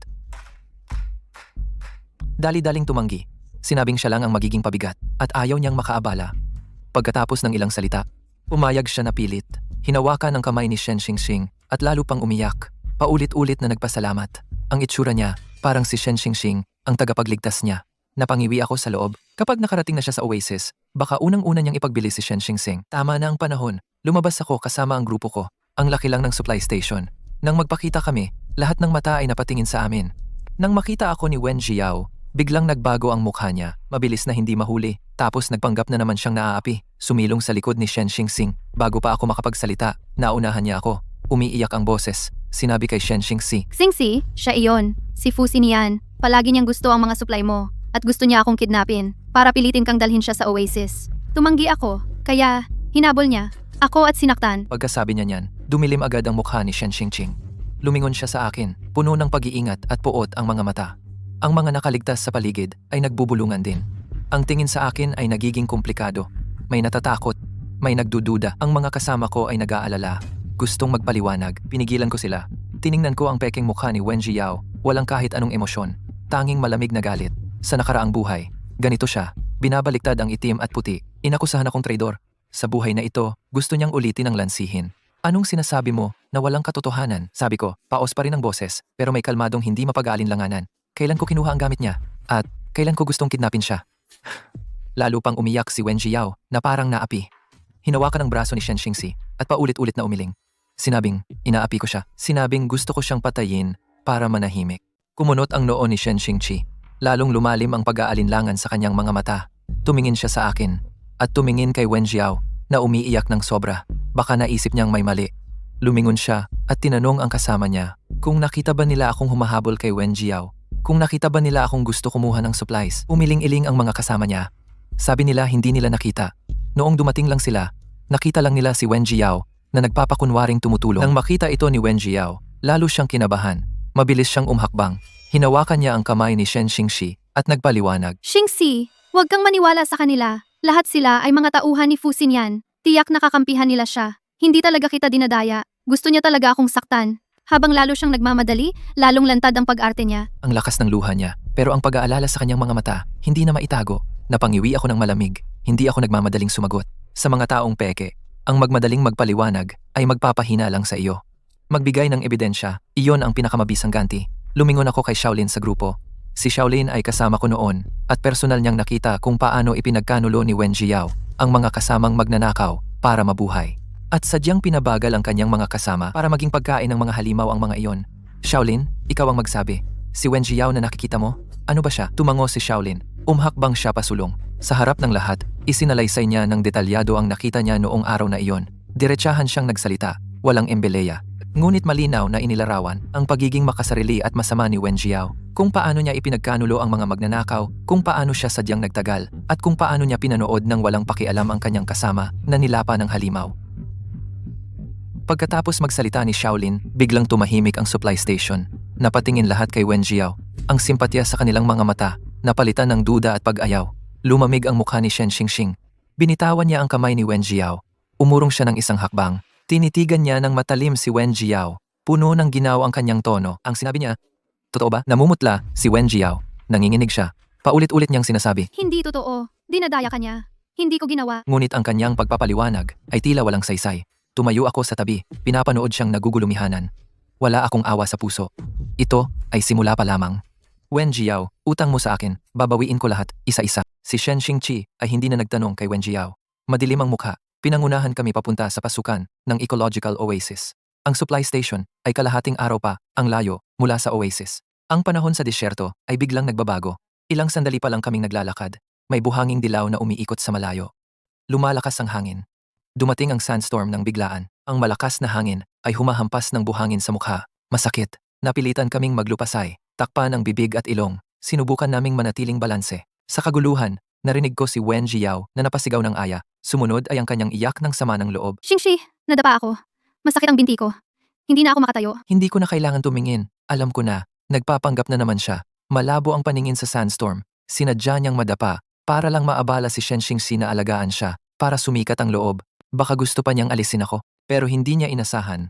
Ang pagkakadapa na ito ang nagpabagsak sa kanyang malaking plano. Tulad ng inaasahan, huminto si Shen Xingqi. Inabot ang kamay para tulungan siya. Nang mahawakan ang braso ni Wen Jiao, may nakatuping sulat na nahulog mula sa kanyang dibdib. Inihagis ng hangin sa paanan ni Shen Xingxing. Kunot ang noo. Pinulot ni Shen Xingxing ang sulat. Sa mahinang ilaw, dahan-dahan niyang binalikan. Kitang-kita ko, lalo siyang nanlamig ang mukha. Ang kamay na may hawak ng sulat, pumuti na ang mga buko. Ang sulat na iyon ay sadyang inilagay ko sa kanya noon. Noong nakaraang buhay, alam ko na nakikipagsabwatan na siya sa mga kaaway sa disyerto. Gusto niyang ipagkanulo ang mga nakaligtas at ibunyag ang impormasyon ng oasis kapalit ng proteksyon ng mga kaaway. Para makapasok siya sa oasis at makapag-asawa ng mayaman.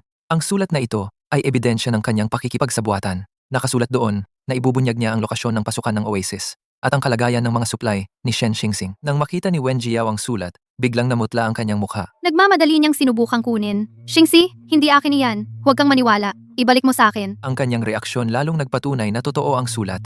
Biglang umatras ng isang hakbang si Shen Xingxi. Malamig siyang tumingin sa kanya. Puno ng lamig ang tono niya. Ano ba talaga ito? Patuloy ang sandstorm. Pero wala nang nagmamalasakit sa hampas ng hangin at buhangin. Lahat ng tingin ay nasa Wen Jiao at Shen Xingqi. Puno ng pagkagulat at pagkayamot ang mga mata. Nakatayo ako sa tabi. Malamig na pinagmamasdan ng lahat. Ang magandang palabas ay nagsisimula pa lang. Nataranta si Wen Jiao at hindi alam kung ano ang gagawin. Inabot niya ang kamay para kunin ang sulat na hawak ni Shen Xingxing at patuloy siyang nagdadahilan. Xingxi, wala talaga akong ginawa. Ito ay pinlano ni Fu Xinyan laban sa akin. Siya ang naglagay ng sulat sa akin para siraan ako.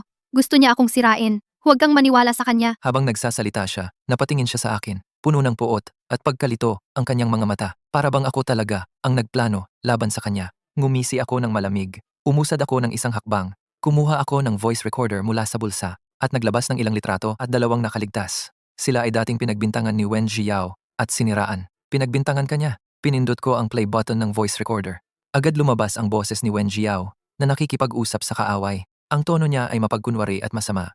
Malinaw na sinasabi kung paano niya ipagkakanulo si Shen Xingxing, kung paano ibubunyag ang impormasyon ng oasis, kung paano ako aalisin bilang hadlang. Ibinigay ko ang mga litrato kay Shen Xingxing. Sa mga litrato ay ang mga eksena kung saan sinasayang ni Wen Jiao ang mga supply. Dahil sa kadumi, itinapon niya ang tubig na ibinigay ni Shen Xingxing. Dahil sa lasa, itinapon niya ang compressed biscuit sa disyerto at lihim na nakipagkita sa mga tao ng kaaway, nakangiti na may pagmamalaki. Ang mga litratong ito ay kinuha sa harap ko mismo. At ang dalawang ito ay mga taong pinagbintangan mo. Masasabi mo ba na hindi mo ginawa ang mga ito? Ang dalawang nakaligtas ay umusad. Sa harap ng lahat, isinalaysay kung paano sila pinagbintangan ni Wen Jiao na nagtago ng mga supply, kung paano niya sinadyang pabigatin sila, na halos sila ay makagat ng halimaw. Sila ay nagsalita ng tapat at totoo, walang kahit anong eksaherasyon.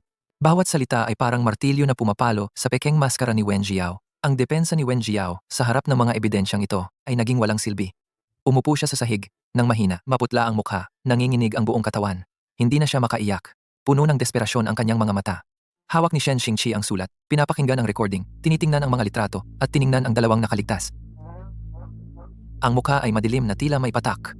Ang lamig sa paligid ay mas malamig pa kaysa sa hangin sa gabi ng disyerto. Tama na, sigaw ni Shen Xingxing. Matulis ang tingin kay Wen Jiao. Hanggang kailan ka magdadahilan? Paulit-ulit mong sinasabi na, mabait ka. Sinasabi mong gusto mo lang mabuhay. Pero ang mga ginawa mo alin dito ang mabait?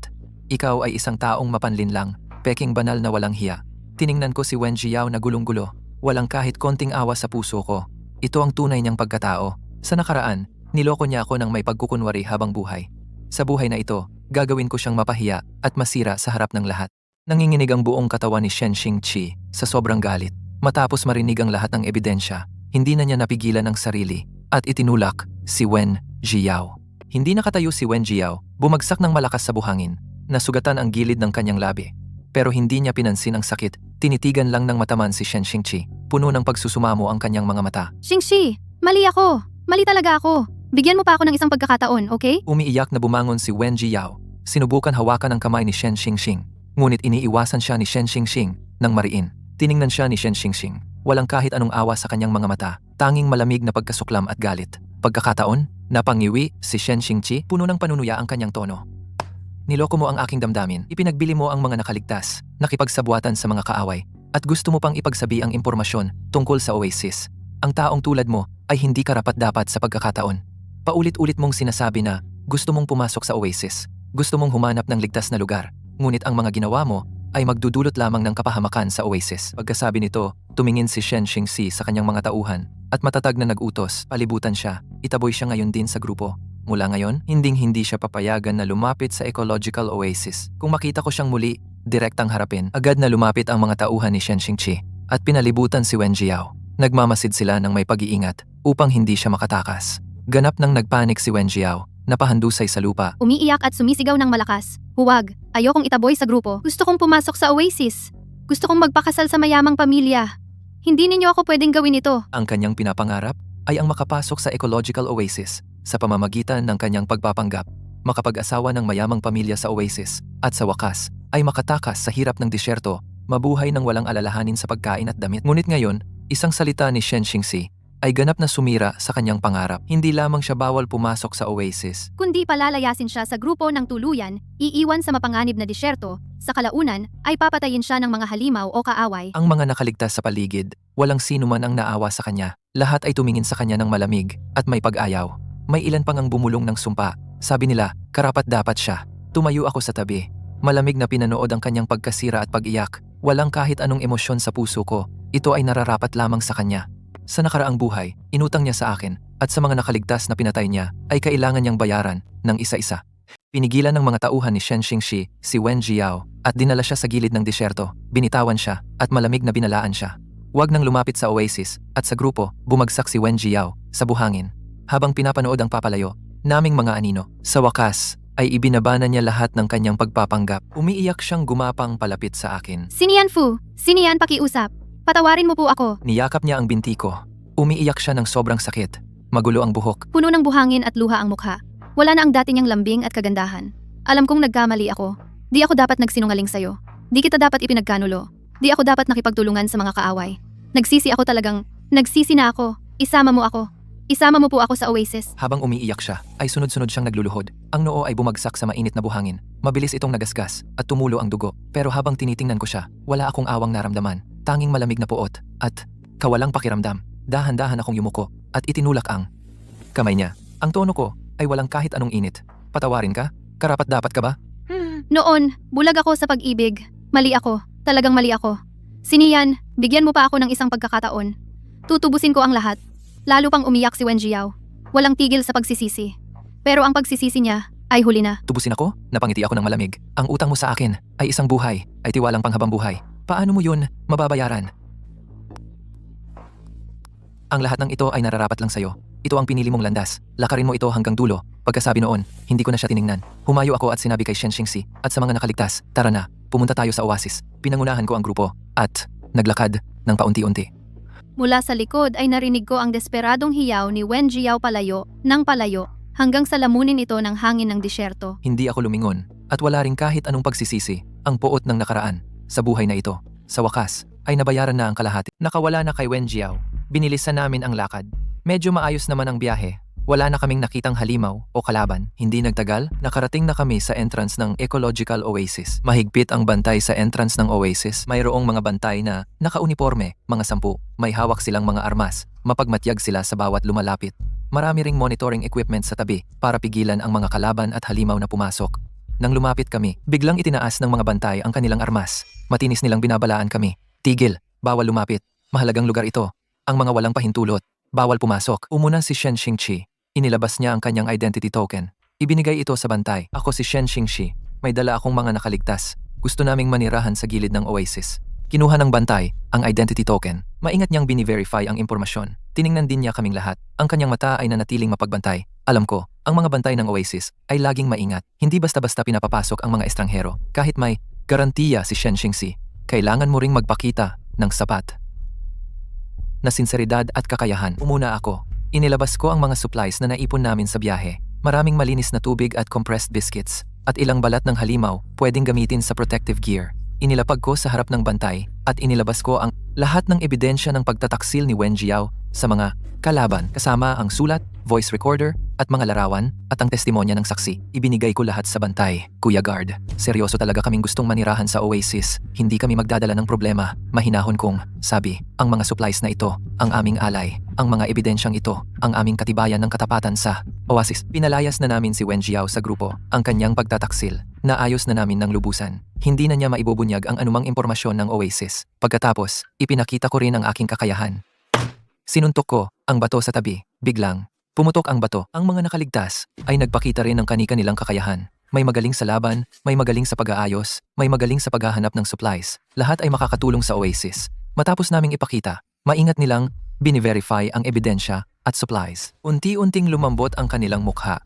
Ang nangungunang bantay ay tumango. Ibinalik ang identity token kay Shen Xingxi. Medyo lumambot ang kanyang tono. Sakto, Mr. Shen. Verified na Mr. Fu. Salamat sa ebidensyang ibinigay ninyo. At salamat sa inyong alay. Ayon sa patakaran ng Oasis, pinapayagan kayong manirahan sa gilid ng Oasis. Mamaya, may mag-aayos ng inyong tirahan at supplies at saka nabalitaan ng boss namin ang tungkol kay Ginoong Fu. Hinahangaan niya ang inyong kakayahan at pananagutan. Inaanyayahan kayo sa loob ng Oasis upang magkita kayo. Sabi ng nangungunang bantay, tumango ako, pumayag ako, ang makipagkita sa boss ng luntiang puok para sa amin ay isang magandang bagay. Dinala ni Shen Xingxi ang mga nakaligtas patungo sa gilid ng Oasis. Pamilyar sa kapaligiran. Manirahan. Ako naman ay sumunod sa mga bantay, patungo sa loob ng Oasis. Sa loob ng Oasis at sa disyerto, parang dalawang magkaibang mundo. Dito walang dilaw na buhangin, walang matinding init. May malinaw na tubig ng ilog, may berde at lunti ang halaman, at may maayos na mga bahay. Ang hangin ay may mabangong amoy ng mga halaman. Parang isang malinis na lugar sa gitna ng disyerto. Dinala ako ng mga bantay sa harap ng isang marangyang villa. Sinabi sa akin na ang pinuno ng Oasis ay nasa loob at naghihintay. Inayos ko ang aking damit. Ipinilit ang pinto at pumasok. Ang loob ng villa ay simple at marangal ang disenyo. Isang lalaking nakasuot ng suit, isang nasa gitnang edad na lalaki na may kalmadong aura, nakaupo sa sofa. Nang makita akong pumasok, tumayo siya na nakangiti. Iniabot ang kanyang kamay. Ginoong Fu, matagal ko nang narinig ang inyong pangalan. Ako ang pinuno ng Oasis, Shen Chengyu. Iniabot ko ang aking kamay at nakipagkamay sa kanya. Sinabi sa mahinahon na tono, Ginoong Shen, naku, sobra naman kayo. Umupo kami sa sofa. Si Shen Chengyu ay nagbuhos ng isang basong tubig para sa akin. Sinabi niya ng diretsyo, Ginoong Fu, ang iyong sitwasyon, narinig ko na. Sa disyerto, makaorganisa ng mga nakaligtas at matuklasan ang pagbabalat kayo ni Wen Jiao, makuha ang ebidensya ng kanyang pakikipagsabuatan sa panlabas na kaaway, napakagaling at may pananagutan. Ngumiti ako, hindi ako nagpakamababa. Sobra naman kayo, Ginoong Shen. Gusto ko lang dalhin ang mga nakaligtas mabuhay nang maayos lang. Pagkatapos, ang aking karanasan sa disyerto, isinaysay ng isa-isa kay Shen Chengyu kung paano mabuhay sa ilalim ng banta ng matinding init at halimaw. Kung paano ko nakilala ang mga nakaligtas, kung paano sila pinag-isa, kung paano natuklasan ang pagbabalat kayo ni Wen Jiao, at kung paano ko gustong dalhin ang mga nakaligtas sa isang tahimik na buhay, ang plano na ipagtanggol laban sa panlabas na kaaway. Si Shen Chengyu ay nakinig ng mabuti, paminsan-minsang tumatango, ang paghanga sa kanyang mga mata ay lumalalim. Nang matapos ako, nag-isip siya sandali at nagsalita, Ginoong Fu, pinahahalagahan ko ang iyong mga ideya at kakayahan. Sa gilid ng Oasis ay laging magulo. Ang mga nakaligtas ay nag-iisa-isa, madalas mag-away, at madaling atakihin ng mga halimaw at panlabas na kaaway. Kinakailangan ng isang may kakayahan, may pananagutan na tao, upang mamahala sa kanila, mapanatili ang kaligtasan ng Oasis. Gusto kitang italaga bilang pinuno ng mga nakaligtas sa gilid ng Oasis, responsable sa pamamahala ng lahat ng nakaligtas sa gilid ng Oasis, gumawa ng mga patakaran para sa kaligtasan, ipamahagi ang mga supply at lupa, sila'y pamunuan sa paglaban sa mga halimaw at panlabas na kaaway. Gawin ang gilid ng Oasis bilang isang ligtas at matatag na lugar para mabuhay. Tumingin sa akin si Shen Chengyu at sinabi ng may determinasyon, bibigyan kita ng sapat na suporta, mga supply, armas at teknolohiya ng Oasis. Basta magawa mo ito ng maayos. Ito mismo ang gusto ko. Nagbibigay daan sa akin na mamuhay ng tahimay kasama ang mga nakaligtas at magkaroon ng sapat na lakas upang ipagtanggol laban sa panlabas na kaaway, upang maiwasan ang pag-ulit ng trahedya ng nakaraang buhay. Tumango ako at seryosong sinabi, Ginoong Shen, huwag kang mag-alala. Hindi kita bibiguin. Pagbalik mula sa loob ng Oasis, agad kong tinipon ang lahat ng nakaligtas sa gilid ng Oasis. Inanunsyo ko ang pagkakatalaga kay Shen Chengyu. Masaya ang lahat ng nakaligtas. Lahat ay nagsabing susunod sila sa aking pamamahala. Pagkatapos ng lahat, sa planetang disyerto na ito, ang magkaroon ng isang may kakayahan at responsableng leader na magdadala sa kanila upang mabuhay ng maayos ay isang napakahirap na bagay. Hindi ako nag-aksaya ng oras. Agad kong sinimulan ang pagsasama-sama ng mga nakaligtas. Una, gumawa ako ng mahigpit na mga patakaran sa kaligtasan. Bawal ang alitan sa loob, bawal ang pagtatago ng mga supply, bawal ang pagtataksil sa kasamahan. Ang lahat ay makakakuha ayon sa kanilang trabaho. Ang may kakayahan ay makakakuha ng higit. Ang matatanda, mahihina, may sakit, at may kapansanan ay aalagaan ng lahat. Samantala, bawal ang sinumang umalis ng mag-isa sa gilid ng oasis kung kailangan lumabas upang maghanap ng mga supply. Dapat maggrupo at mag-ingat upang maiwasan ang mga halimaw at kaaway. Matapos gawin ang mga patakaran, sinimulan kong ipamahagi ang tubig at lupa sa gilid ng oasis. May maliit na ilog sa gilid ng oasis. Sapat naman ang tubig. Nagtalaga ako ng mga tauhan upang mamahala ng tubig at ipamahagi ito ng maayos. Bawal ang mag-aksaya ng tubig. Ang lupa ay ipinamahagi ayon sa bilang ng bawat pamilya. Pinatrabaho ko ang mga nakaligtas upang magbungkal ng lupa at magtanim ng mga pananim na matibay sa tagtuyot. Sa ganitong paraan, unti-unti naming maiiwasan ang pag-asa sa mga rasyon na pagkain at makakamit ang sapat na pagkain mula sa sariling pagtatanim. Pagkatapos, pinangunahan ko ang mga nakaligtas upang magtayo ng mga bahay. Gumamit kami ng kahoy mula sa oasis, bato at mga itinapon na materyales mula sa disyerto, mga simpleng bahay, ngunit matibay. Unti-unting naitayo, maayos ang dibisyon ng trabaho ng lahat. May nangangahoy, may nagtatayo ng pader, may naglalagay ng bubong, kahit mahirap sa mukha. Ng bawat isa ay may ngiting puno ng pag-asa. Wala na ang kawalan ng pag-asa at pagkamanhid mula sa disyerto. Bukod dito, sinimulan ko ring sanayin ang mga nakaligtas. Kahit medyo ligtas ang gilid ng oasis, paminsan-minsan ay may pumapasok, mga halimaw, at may mga kaaway sa labas na gumagala. Sa pagpapataas ng kakayahan ng lahat. Saka, tunay na mapipigilan ang panganib. Araw-araw ay pinamumunuan ko ang mga batang malalakas na nakaligtas. Sa pagsasanay sa pakikipaglaban, tinuturuan ko sila kung paano gumamit ng armas, kung paano umiwas sa atake ng mga halimaw, at kung paano mabuhay sa disyerto. Para sa matatanda at mahihina, tinuturuan ko naman sila ng mga pangunahing pamamaraan, ng proteksyon, at kung paano maghanap ng mga supply. Lumipas ang mga araw, ang gilid ng oasis ay nagiging maayos na. Maayos ang mga bahay, mataba ang lupa, nagkakasundo ang mga nakaligtas. Wala na ang gulo noon. Ang kakayahan ng lahat ay unti-unting tumaas ng malaki. Hindi na sila ang mga nakaligtas na inaapi at walang magawa kundi ang mabuhay na lamang.